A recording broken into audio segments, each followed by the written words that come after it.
The Bean Trees by Barbara Kingsolver. Chapter 1 Continued.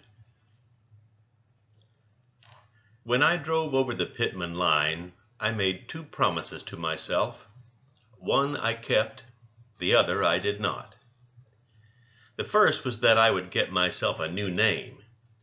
I wasn't crazy about anything I had been called up to that point in life, and this seemed like the time to make a clean break.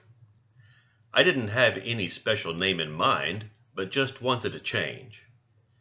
The more I thought about it, the more it seemed to me that a name is not something a person really has the right to pick out, but is something you're provided with, more or less, by chance.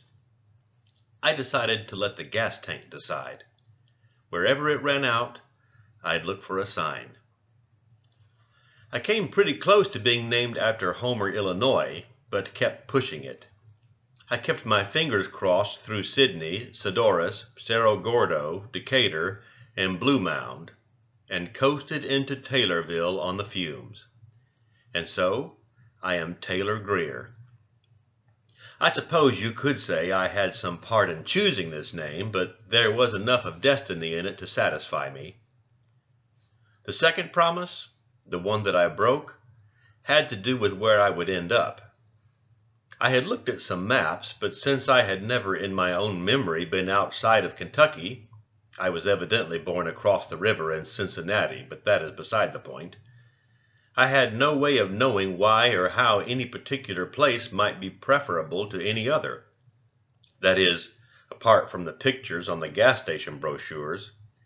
Tennessee claimed to be the volunteer state, and Missouri the show-me state, whatever that might mean, and nearly every place appeared to have plenty of ladies in 50s hairdos standing near waterfalls.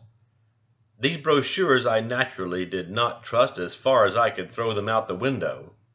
Even Pittman, after all, had once been chosen an all-Kentucky city on the basis of what I do not know, its abundance of potato bugs and gossip, perhaps. I knew how people could toot their own horn without any earthly cause.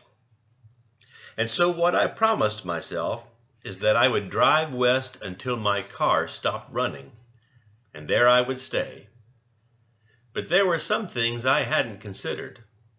Mama taught me well about tires and many other things besides, but I knew nothing of rocker arms, and I did not know about the Great Plains. The sight of it filled me with despair. I turned south from Wichita, Kansas, thinking I might find a way around it, but I didn't. There was central Oklahoma. I had never imagined that any part of a round earth could be so flat. In Kentucky, you could never see too far, since there were always mountains blocking the other side of your view, and it left you the chance to think something good might be just over the next hill. But out there on the plain, it was all laid out right in front of you, and no matter how far you looked, it didn't get any better. Oklahoma made me feel there was nothing left to hope for.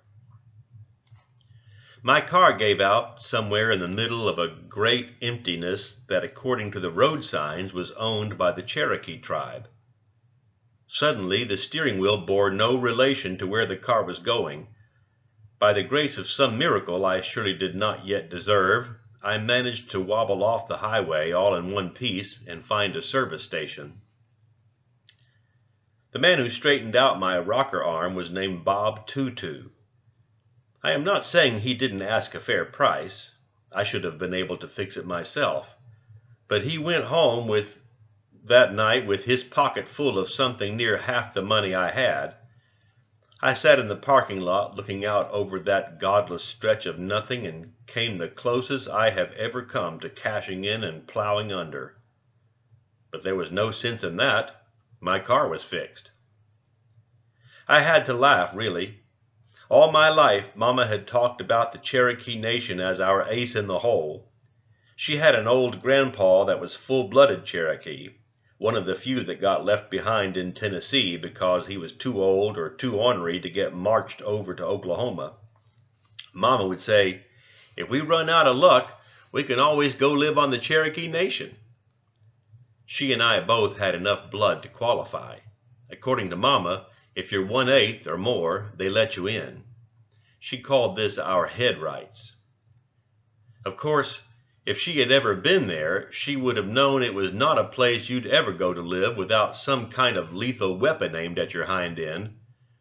It was clear to me that the whole intention of bringing the Cherokees here was to get them to lie down and die without a fight.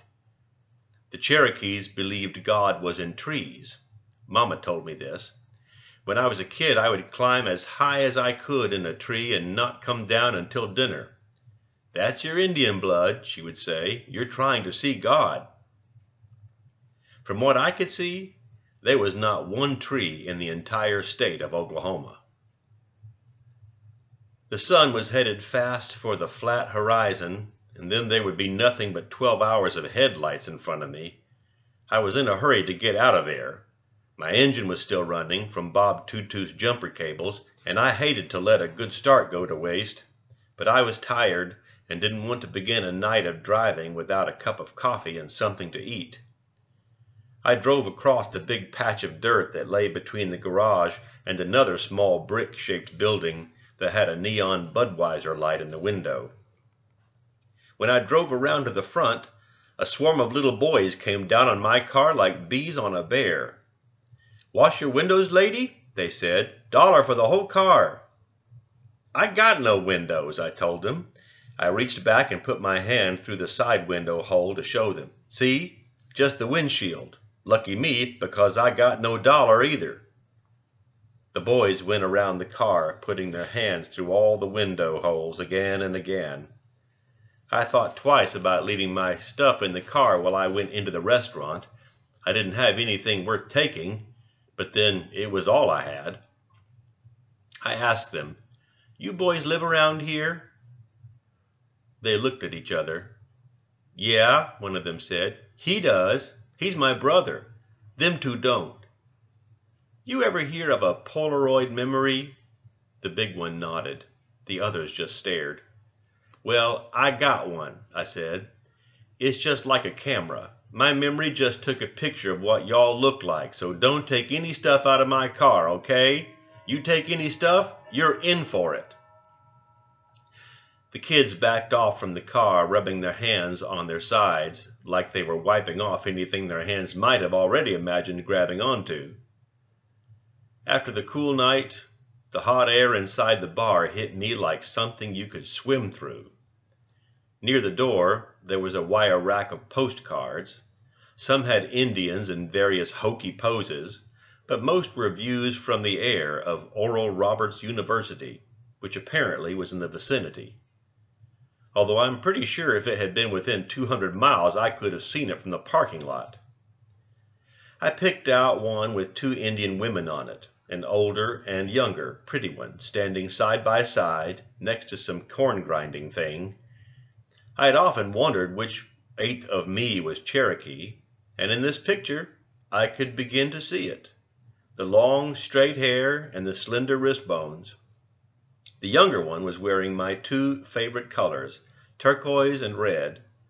I would write on it to Mama, "Here's us." I sat down at the counter and gave the man a dime for the postcard.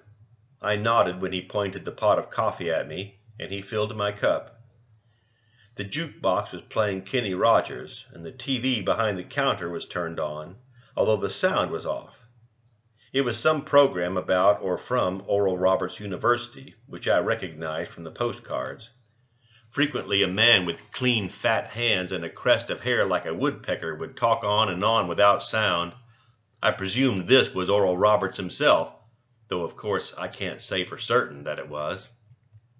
From time to time, a line of blue writing would run across the bottom of the screen.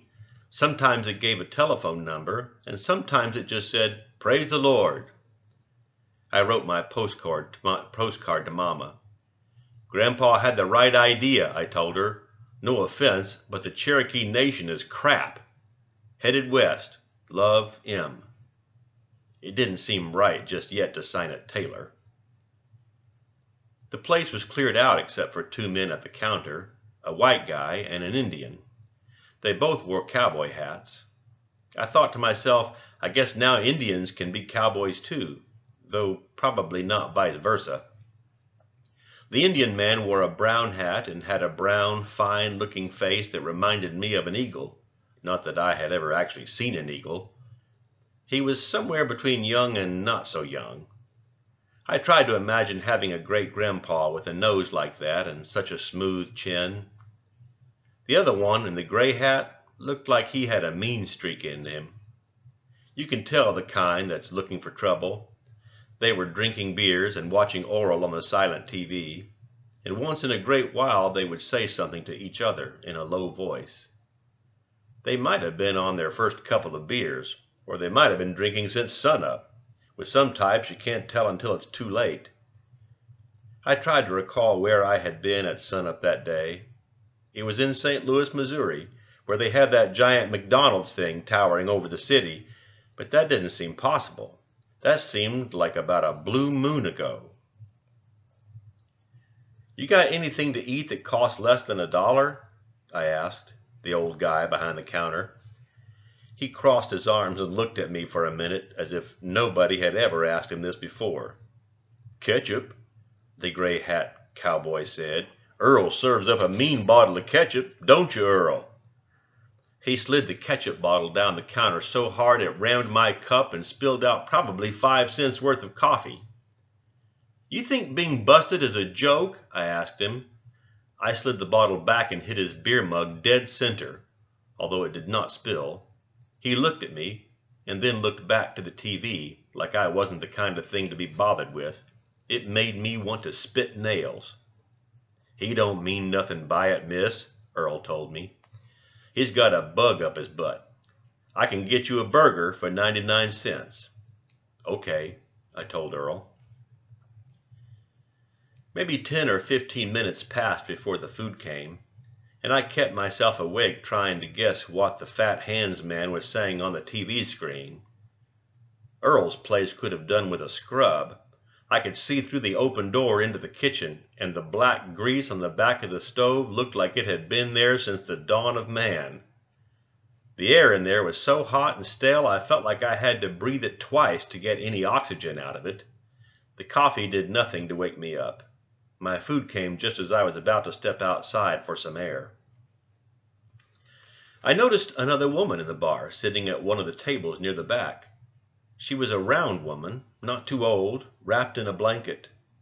It was not an Indian blanket, but a plain pink wool blanket with a satin band sewed on the edge, exactly like one Mama and I had at home.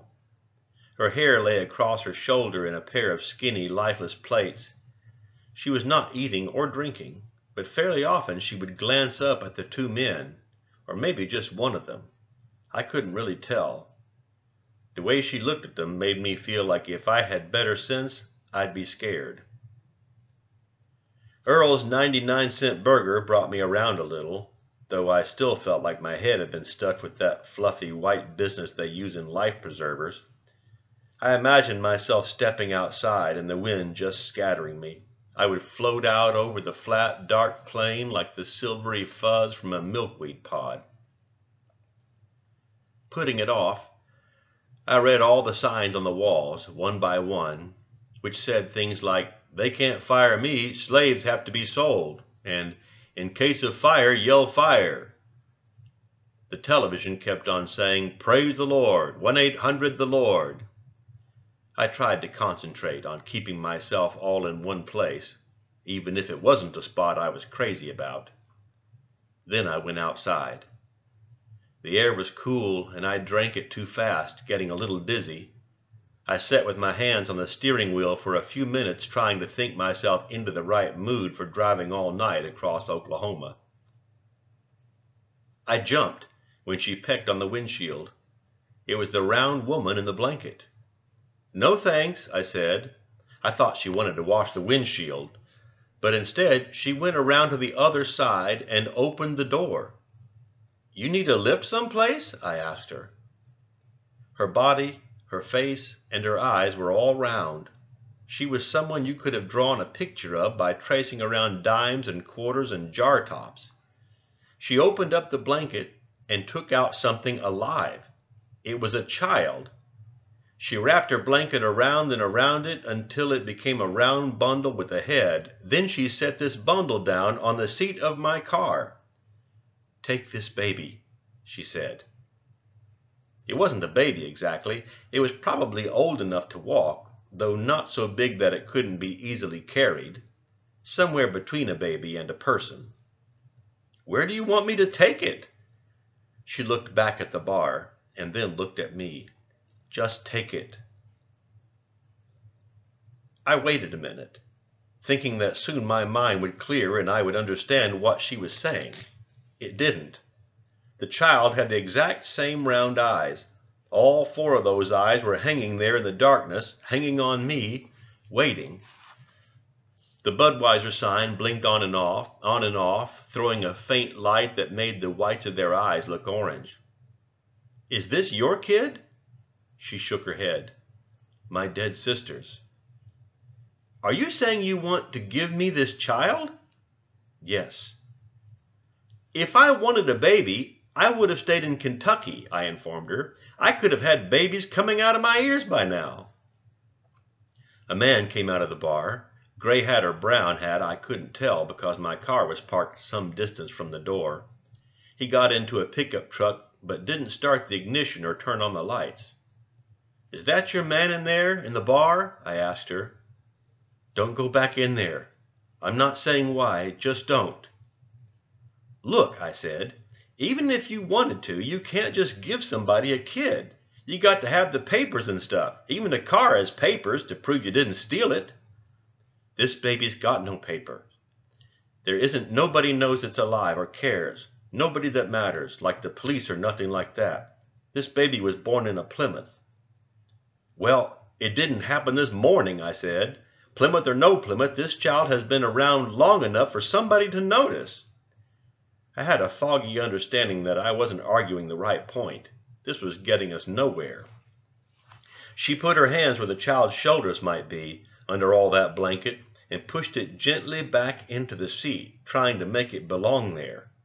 She looked at it for a long time. Then she closed the door and walked away. As I watched her, I was thinking that she wasn't really round. Without the child and the blanket, she walked away from my car a very thin woman.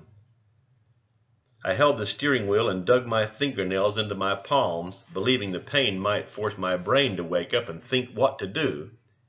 While I was thinking, the woman got into the pickup truck and it drove away without lights. I wondered if that was for a reason, or if it just didn't have headlights. "Praise the Lord," I said out loud. "At least my car has headlights." I thought, I can take this Indian child back into that bar and give it to Earl, or whichever of those two guys is left. Just set it on the counter with the salt and pepper and get the hell out of here. Or I can go someplace and sleep and think of something to do in the morning. While I was deciding, the lights in the bar flickered out. The Budweiser sign blinked off and stayed off. Another pickup truck swung around in the gravel parking lot and headed off toward the highway. It took everything I had to push start the car. Naturally, I had not found a hill to park on in Oklahoma. "Shit," I said. "Shit, fire, son of a bitch." I pushed and pushed, jumped in, popped the clutch, jumped out, and pushed some more.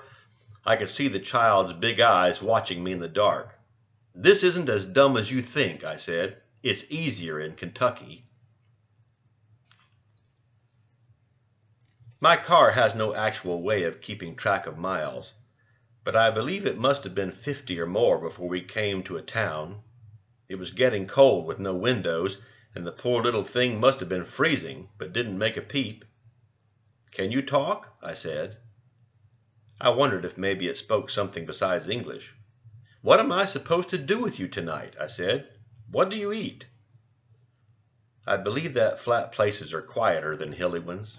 The sounds of the cars on the highway seemed to get sucked straight out over the empty fields where there was nothing, not even a silo, to stop them from barreling on forever into the night. I began to think that if I opened my mouth, nothing would come out. I hummed to myself to keep some sound in my ears. At that time, I would have paid my bottom dollar for a radio. I would even have listened to Oral Roberts. I talked to the poor dumbstruck child to stay awake, although every passing mile I felt less sleepy and more concerned that I was doing something extremely strange.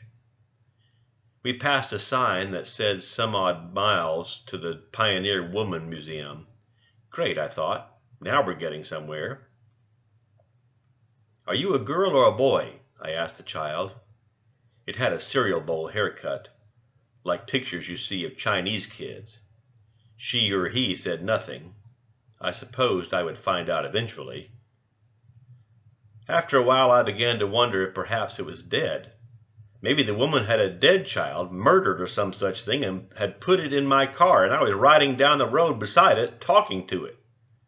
I had read a story in senior English about a woman who slept with her dead husband for 40 years. It was basically the same idea as the guy and his mother in Psycho, except that Norman Bates in Psycho was a taxidermist and knew how to preserve his mother so she wouldn't totally rot out. Indians sometimes knew how to preserve the dead. I had read about Indian mummies out west. People found them in caves. I told myself to calm down. I remembered that the baby's eyes had been open when she put it down on the seat. But then again, so what if its eyes were open? Had it blinked? What was the penalty for carrying a dead Indian child across state lines? After a while, I smelled wet wool. "Merciful heavens," I said. "I guess you're still hanging in there." My plan had been to sleep in the car, but naturally my plans had not taken into account a wet, cold kid. "We're really in trouble now, you know it," I said. "The next phone booth we come to, I'm going to have to call 1-800-THE-LORD." The next phone booth we did come to, as a matter of fact, was outside the Mustang Motel. I drove by slowly and checked the place out, but the guy in the office didn't look too promising. There were 4 or 5 motels pretty much in a row, their little glass-fronted offices shining out over the highway like TV screens. Some of the offices were empty. In the Broken Arrow Motel Lodge there was a gray-haired woman. Bingo.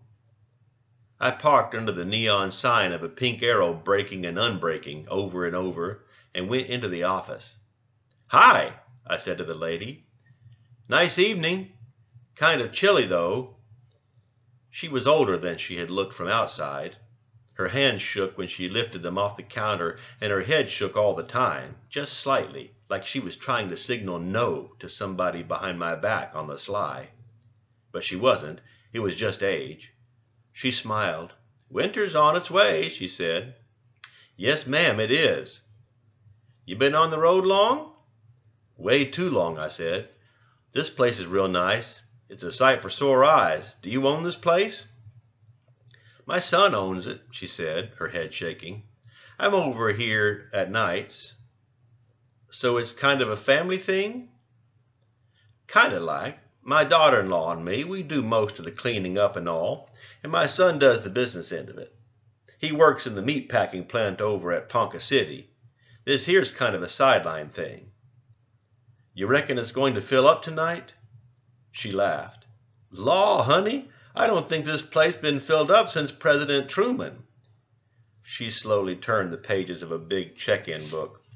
"President Truman stayed here?" She looked up at me, her eyes swimming through her thick glasses like enormous tadpoles. "Why, no, honey, I don't think so. I'd remember a thing like that."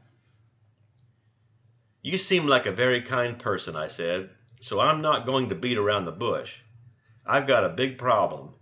I can't really afford to pay for a room, and I wouldn't even bother you except I've got a child out in that car that's wet and cold and looking to catch pneumonia if I don't get it to a bed someplace warm." She looked out toward the car and shook her head, but of course I couldn't tell what that meant. She said, "Well, honey, I don't know. I'll take anything you got, and I'll clean up after myself, and tomorrow morning I'll change every bed in this place, or anything else you want me to do. It's just for one night." "Well," she said, "I don't know." "Let me go get the baby," I said. "You won't mind if I just bring the poor kid in here to warm up while you decide." The most amazing thing was the way that child held on. From the first moment I picked it up out of its nest of wet blanket, it attached itself to me by its little hands like roots sucking on dry dirt. I think it would have been easier to separate me from my hair. It's probably a good thing.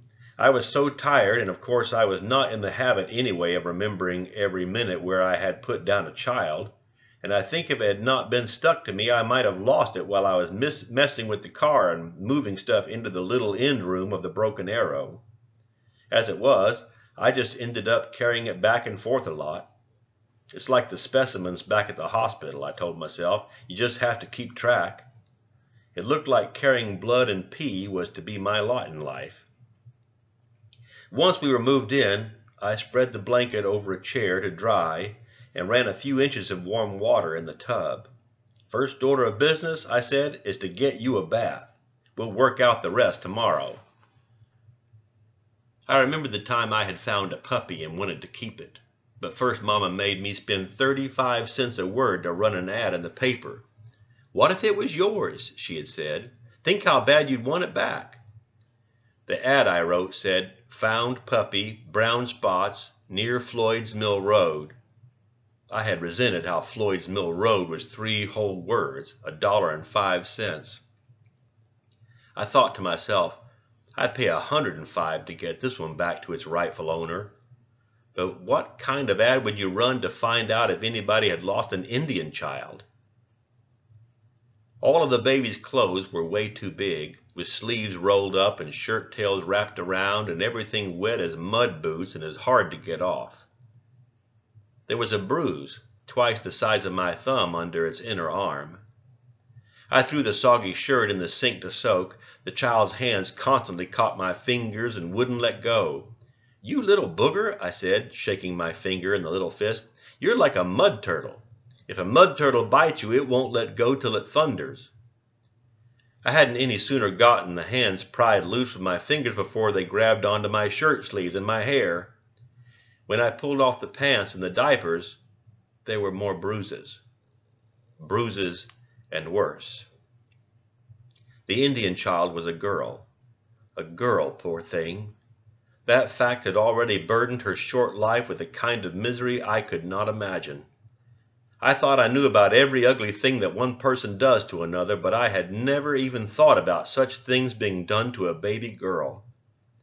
She sat quietly in the bathtub watching me, and I just prayed she had enough backbone not to fall over and drown, because I had to let her go. I doubled up on the floor at the base of the toilet and tried not to throw up. The floor was linoleum in a pattern that looked like rubber bricks set in mortar. Nothing, not newt hardbine or anything else I'd ever seen, had made me feel like this. The kid was splashing like a toad frog. Her fingers were wiggling and slapping at the surface of the water, no doubt trying to grab hold of something. "Here," I said, and handed her a washcloth that had Broken Arrow written on the selvage in indelible magic marker. She hugged that washcloth and smiled, I swear to God. After I washed and dried her, I put her to bed in a t-shirt that one of Mama's people had brought me one summer from Kentucky Lake. It was tight on me and said, "Damn, I'm good." I am skinny and flat-chested like a model, and always looked great in that t-shirt if I say so myself. It was turquoise with red letters and came down past the baby's knees. "These are good colors," I said, trying to pull it over her sleepy, bobbing head. "Indian colors." Finally, her hands were empty and relaxed. She was asleep. I took out the stamps I had brought from home, wrapped in waxed paper, and licked one and stuck it on my souvenir postcard from the Cherokee Nation. I added a line at the bottom. "I found my headrights, Mama. They're coming with me."